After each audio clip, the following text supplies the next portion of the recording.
Santo Antônio de Pádua é um dos santos mais populares da Igreja Católica.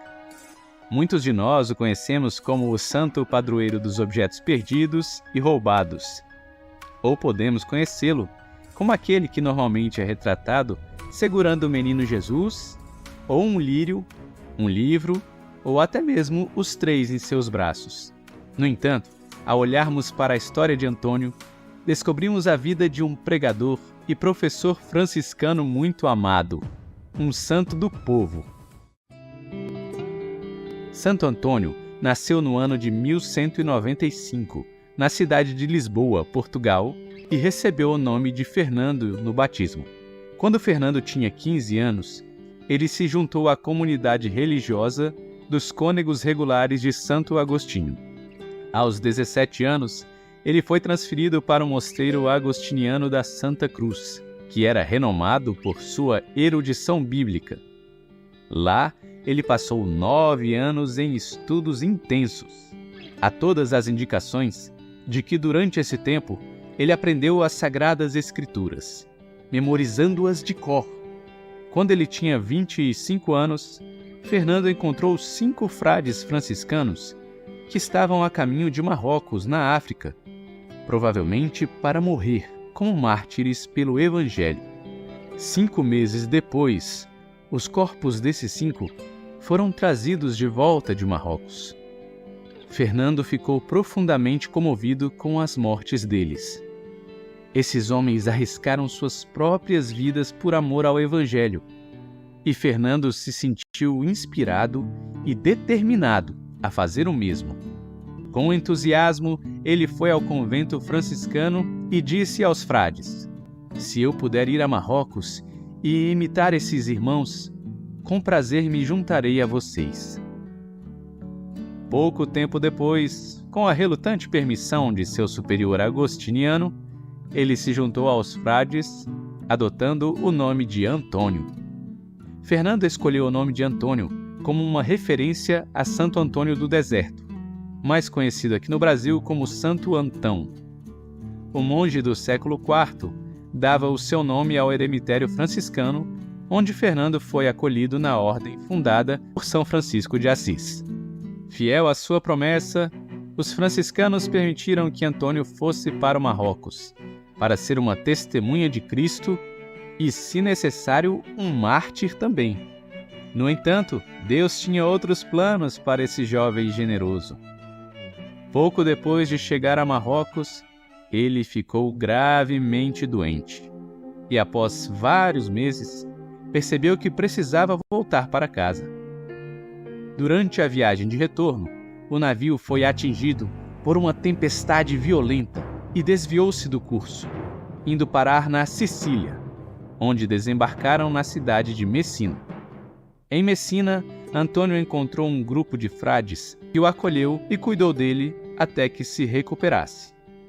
Através deles, ele soube de uma grande reunião de todos os frades com São Francisco, o fundador de sua ordem. E, mesmo estando doente, ele acompanhou esses frades ao norte até Assis. Essa reunião com São Francisco em 23 de maio de 1221 ficaria conhecida como o Capítulo das Esteiras, assim chamado porque os 3.000 frades que compareceram não puderam ser acomodados e tiveram que dormir em esteiras, no chão. Antônio era um dos poucos frades estrangeiros desconhecidos entre os milhares reunidos para essa reunião. À medida que o capítulo chegava ao fim, Antônio foi ignorado por todos. Nenhum dos provinciais realmente queria esse frade estrangeiro, que por algum motivo não parecia impressionar ninguém. No entanto, quando chegou a hora de todos os frades partirem, ele chamou a atenção de um provincial do norte da Itália, que o enviou para um pequeno eremitério.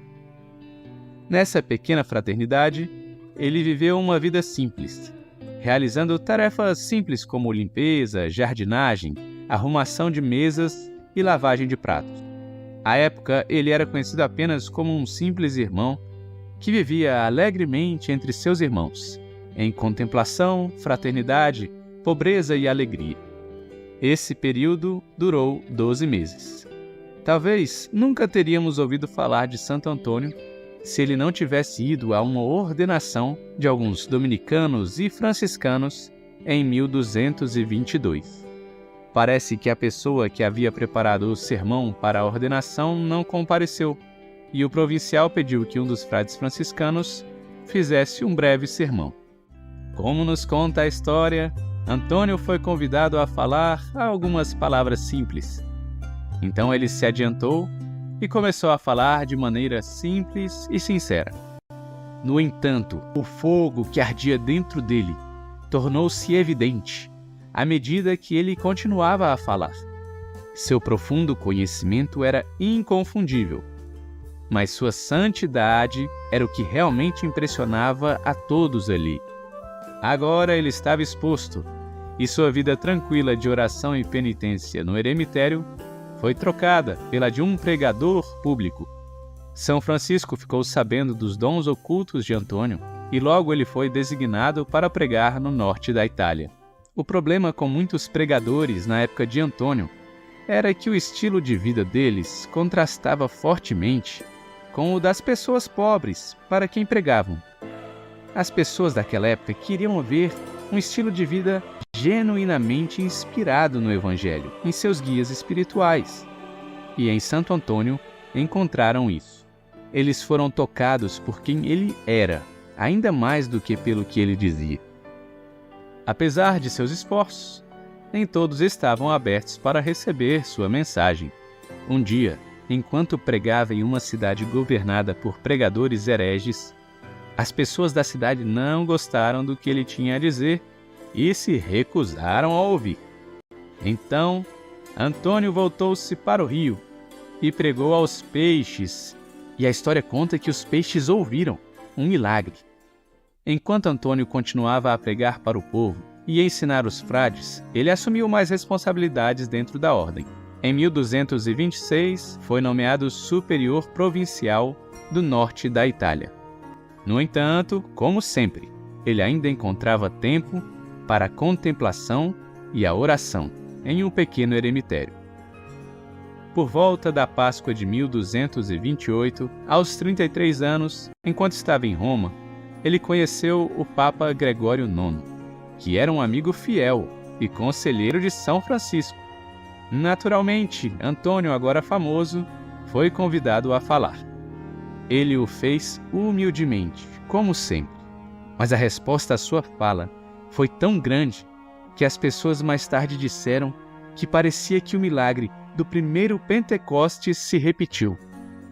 Eventualmente, Antônio chegou a Pádua, no norte da Itália. Pádua está localizada a uma curta distância a oeste de Veneza. Na época de Antônio, Pádua era uma cidade importante, com uma universidade altamente respeitada para o estudo da lei civil e eclesiástica. Foi em Pádua que ele pregou suas 2 séries de sermões da Quaresma mais famosas. A multidão era tão grande, chegando a 30.000 pessoas, que as igrejas não conseguiam acomodá-las. Então, ele frequentemente pregava nas praças da cidade ou em campos abertos, onde um maior número de pessoas podia se reunir. As pessoas esperavam a noite toda para ouvi-lo. Ele precisava até de um guarda-costas para protegê-lo das multidões, porque algumas pessoas andavam com tesouras, esperando cortar um pedaço de seu hábito como relíquia ou souvenir. A grande quantidade de energia que ele gastou durante os 40 dias da Quaresma em 1231 o deixou exausto. Então, depois da Páscoa, ele escapou para uma pequena cidade, perto de Pádua, para descansar. Mas, ao perceber que a morte se aproximava, ele pediu para voltar para a cidade que amava. Aconteceu que ele estava fisicamente incapaz de chegar em Pádua e teve que parar na cidade de Arcela. Em Arcela, então ele recebeu os últimos sacramentos e morreu em paz. Ele tinha apenas 36 anos e era franciscano há cerca de 10 anos. A tradição de devoção a Santo Antônio de Pádua começou imediatamente após sua morte, em 13 de junho de 1231. milhares de pessoas vieram para ver seu corpo e participar de seu enterro. O túmulo de Antônio imediatamente se tornou um local de devoção extraordinária e de numerosos milagres. Menos de um ano após a sua morte, o Papa Gregório IX o declarou santo, tornando-se a canonização mais rápida da história. Em 1946, o Papa Pio XII o declarou oficialmente doutor da Igreja. Até hoje, Santo Antônio de Lisboa e de Pádua é um dos santos mais reverenciados e populares da Igreja Católica. Esperamos que, ao compartilhar a história da vida de nosso amado Santo Antônio, você cresça em seu apreço por ele e por todos os santos. Em comunhão com o nosso amigo franciscano, Santo Antônio de Lisboa e de Pádua, que Deus sempre te abençoe.